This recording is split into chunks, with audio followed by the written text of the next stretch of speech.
Hey everyone, Fel here. This is the final video. This is my Kanrethad kill. If you missed the other videos, they are leading up through the rest of the scenario, including the quest up to the scenario, so you can check those out through the link above.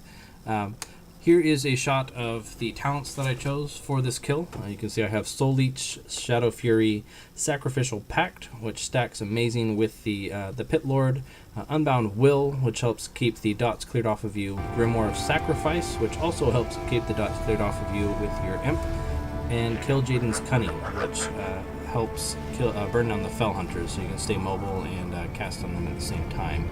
So I do put a gate up. The gates are pure for mobility. They no longer wipe aggro like they used to. So I do use that to get to the other side of the room before the Fell Hunters spawn. You can see I start the instance. One thing I ran into is this fight generally takes longer than your lock portal is going to take. So I do drop the portal as late as possible, and then generally about halfway through the fight, when you end up using it, you will want to replace it.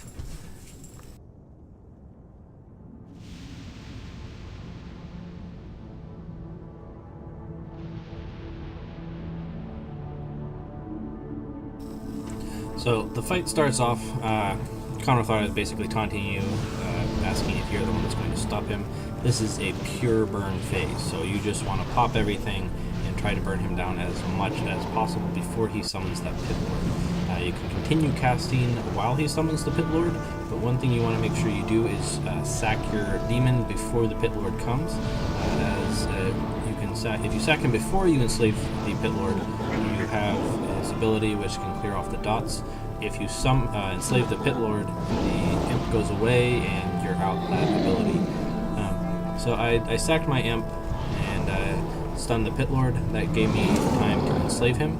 I do have the glyph of enslavement, so it's much quicker to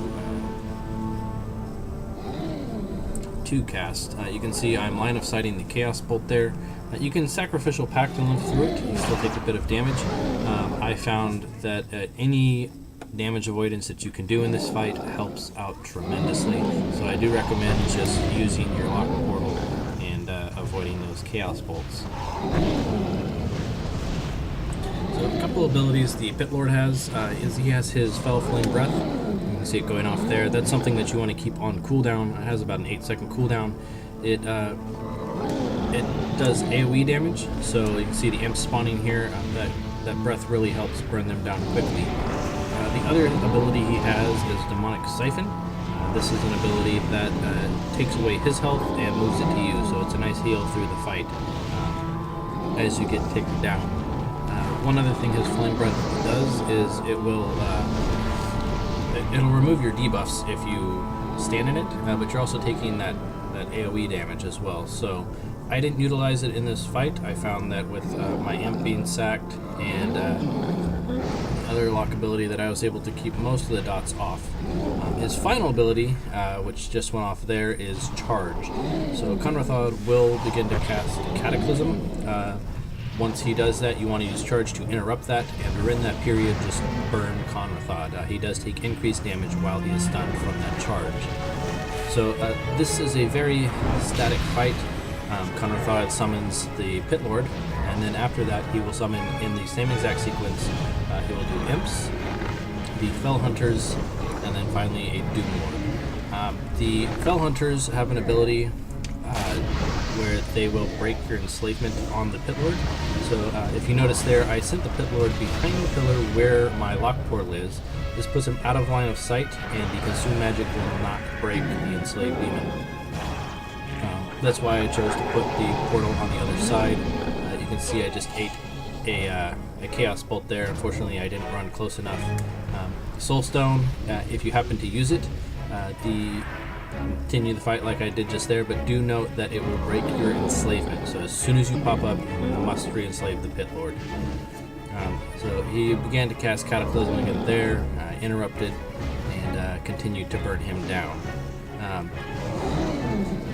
The next demon that comes through the portal here should be a Doom Lord, or rather a Doom Guard.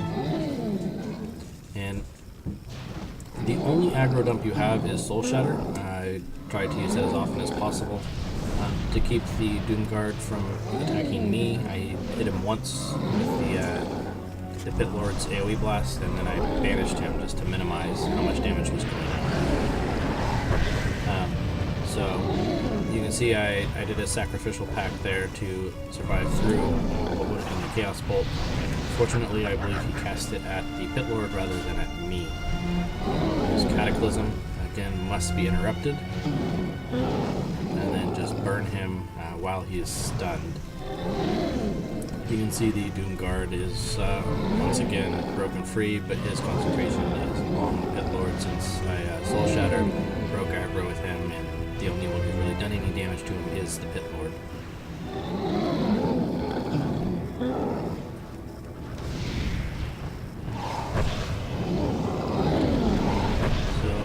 Here's Imps. Imps are fairly easy, just quickly AoE them down. Again, the Fell Flame Breath of the Pit Lord helps tremendously.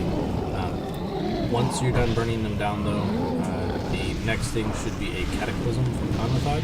And then as soon as you interrupt that Cataclysm, you want to hide your Pit Lord back behind the pillar so that the Fellhounds don't break his enslavement.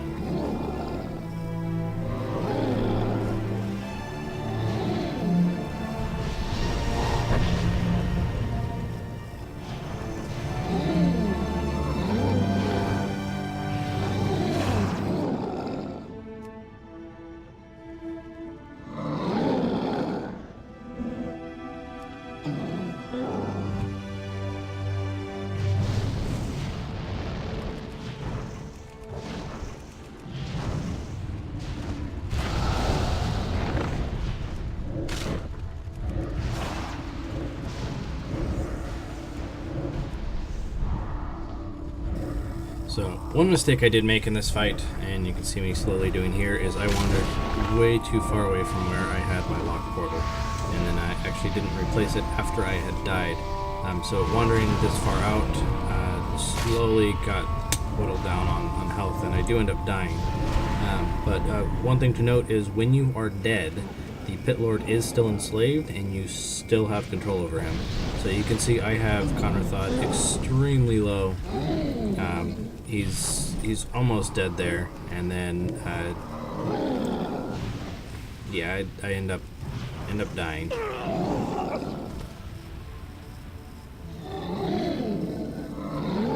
So there it is. I died. I then realized that I still had control of the Pit Lord, and just burned away at Kanrethad.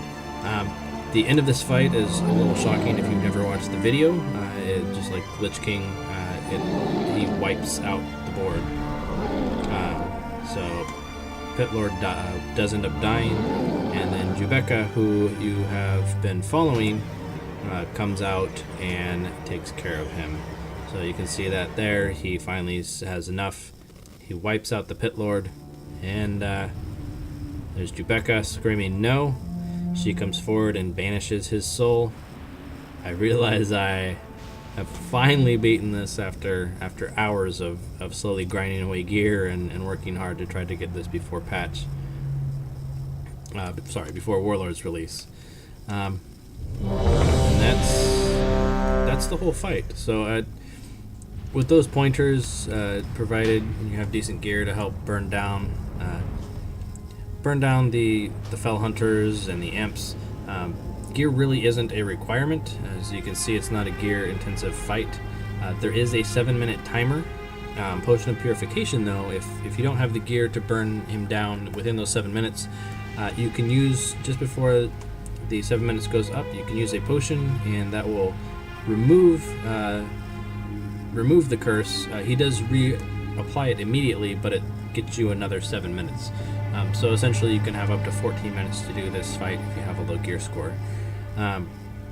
Just a higher gear, like I said, it helps burn him down fast, and then you also have more health, so there's that extra buffer to make up for the mistakes. So I do have to run back here. You can see he is banished. You talk to Jubeka, and she tells you that you can drink a little bit of his fell energies, and that is what corrupts your spells, gives you the green fire. It's this is one of the best quest lines that I've done. I've played a Warlock back when you had to grind out for your mount, and that took about a month. Just slowly grinding, trying to earn the money, get all the materials, and then finally find a group to run the dungeon specifically for me to get my mount. I do like that this had the difficulty. The only thing usually this difficult to figure out is a raid. This was a solo scenario, and I think Blizzard did an amazing job. To get rid of your fell fire, if you ever want to go back to just regular looking fire, you can speak to Jebecca, and she will cleanse you of the fell energies. Otherwise, all your spells turn green. Your Warlock mount, when summoned, has green fell flames rather than the normal red ones as well. So if you get this done before Warlords releases, there is an achievement. You'll notice there were no achievements that popped up when I killed him. This was actually a little puzzling. I spent some time running around trying to figure out why I didn't have the achievement, because everything was marked as completed. You get it as soon as you leave the scenario. So make sure you click on him, you corrupt yourself, get the fell energies, and then once you leave the scenario, you will get the feat of strength, and you will get the title. My new Warlock name is Anik of the Black Harvest. You can see I'm checking there, trying to figure out where my achievement is, and then in a moment I just leave the scenario and it should pop up on the screen. Again, if you haven't checked out any of the videos before, I do have playthrough all the way up to the finish of Kanrethad here, from starting in Orgrimmar, where you first pick up Jebecca's journal, leading all the way up to the scenario here in the Black Temple, and fighting way through the Black Temple, and finally the video here where I killed Kanrethad. If you have any questions, please post in the comments below. Otherwise, like the video and subscribe to the channel. I do have other videos that I do try to release for my World of Warcraft runs. I also play a lot of heroes, so those videos will be coming out shortly as well. You can see the achievement just popped up. If you go to your title menu, this is a Warlock only title, so there won't be any paladins running around of the Black Harvest. The Fell Fire does not carry across to different Warlocks, so if you have more than one Warlock, I have an Alliance Warlock on one server and this guy on a Horde server, so I have the title on both of them, but Green Flames only shows up on one.